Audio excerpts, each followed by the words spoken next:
So my name's Chris Groves. I own and run Hampton Farm Shop and lived in Evesham all my life. It's my home, it's where all my family are, where my friends are, and I love it. Why have I stayed in Evesham so long? Working at the farm shop since I was sort of 14 or 15, I've never really had another job. Well, I've literally never had another job. It's all I ever wanted to do, really. So that was the first thing that kept me here. My wife's from Evesham. My children were born here. My extended family are all here. All my friends are here, and I just love the place. Absolutely fantastic. So I live in Harvington now, so not very far from Evesham town centre, and intend to stay there for the rest of my life. So how has Evesham changed? Yeah, town centre is very, very different. The Riverside Shopping Centre was thriving years ago. I think it opened in 1989, and we went to the opening.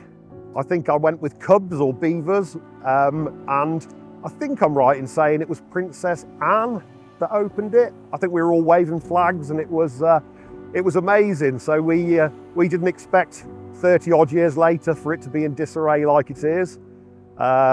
Used to love going into game in the shopping centre, Woolworths.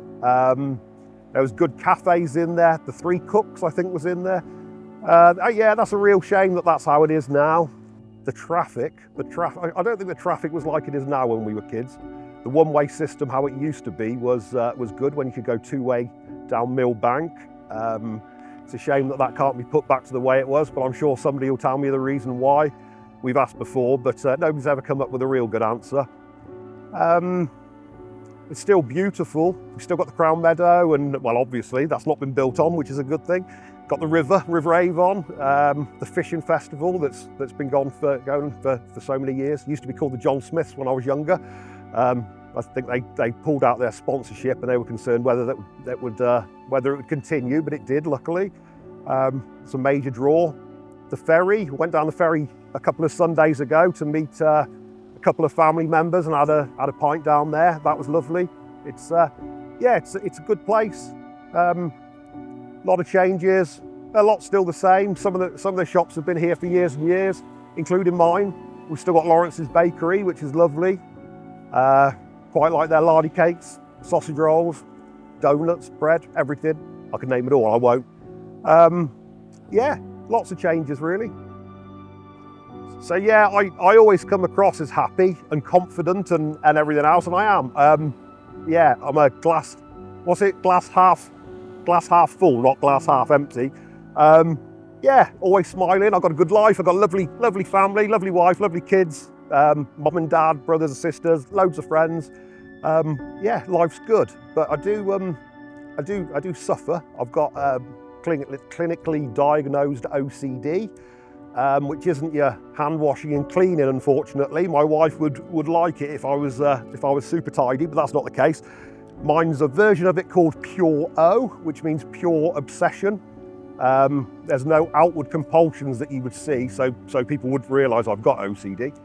But mine's all thoughts, rumination. I can sleep I feel like I want to sleep for days and days, and there has been times in my life that I haven't been able to get out of bed.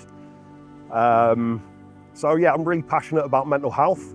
And I try and tell as many people as I can, because they see me as this confident person. I don't tell them because I want people to feel sorry for me. I tell people because if they know that somebody like me that is outwardly very confident can suffer, then it's all right for them to suffer too. And the more you talk about it, the more people open up to you about it, and you can make a real difference. So I'm currently doing a degree in psychology, psychology with counselling. So I'd still like to do my shop. I will always do the shop, but I'd like to do that part-time and help people. And a lot of people do know, a lot still don't know. For the last 8 or 9 years, we've been doing I've been doing the first Tuesday of every month. Normally, sometimes can be the second Tuesday, but it's advertised on our Facebook page and on my personal Facebook page. We do a mental health meeting that runs from 6:30 until 8 o'clock, completely free. Come along, have a chat, have a cup of coffee. Everybody's welcome. it's a confidential, very chilled out, laid back thing. Often we don't even talk about mental health. We just kind of talk about football or shopping or chips or whatever. But yeah, it's just a place where like-minded people can go, and you know you're not alone. So that's cool. Is there something I'm really proud of in particular? Of course, I've got to say my kids, without any shadow of doubt. Quinn and Otto, I've got twin boys. They're soon to be 13. They're handsome fellas. They get the looks from, no they don't, they get the looks from their mum. I can't say me. Yeah, a couple of good looking, bright kids. Really happy, really fun, cracking sense of humour. So yeah, that's my biggest achievement, and the home and life that I've built with my lovely wife. She's amazing. She's been good for me, really good for me, especially with my OCD, because she doesn't pander to it. She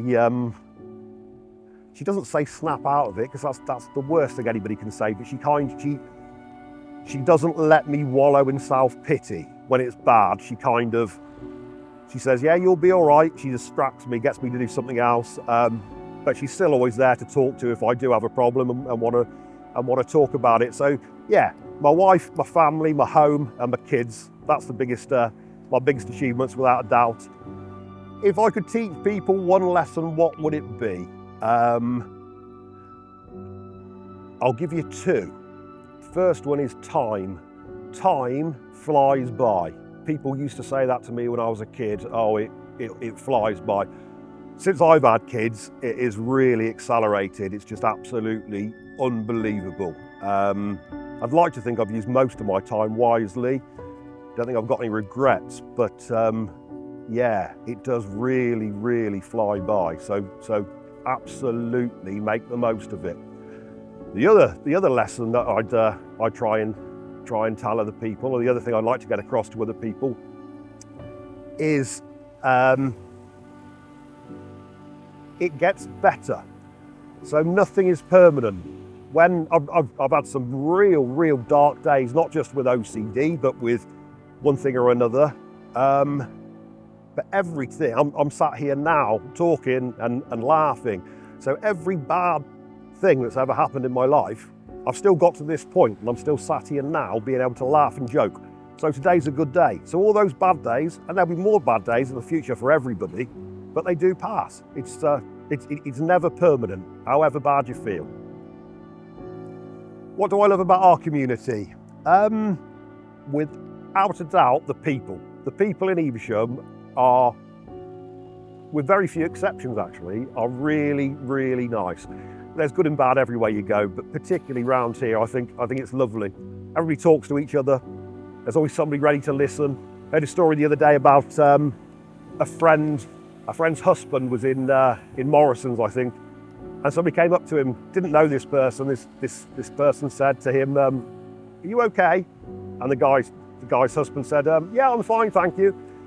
The person asking the question said, "No, I mean it. Are you okay? Are you really okay?" And he wasn't. And he had a chat, and it really made his day. It's just one example of people going above and beyond like they do around here. Yeah, I think everybody's really nice. It's a real nice place to live. Always somebody ready to listen to you. I think people look out for each other in our small town, which is really nice. Right, everybody, thanks for listening. I hope you found some of that interesting. And don't forget, if you fancy it, mental health meetings, first Tuesday of every month at Hampton Farm Shop, 6:30. Thank you.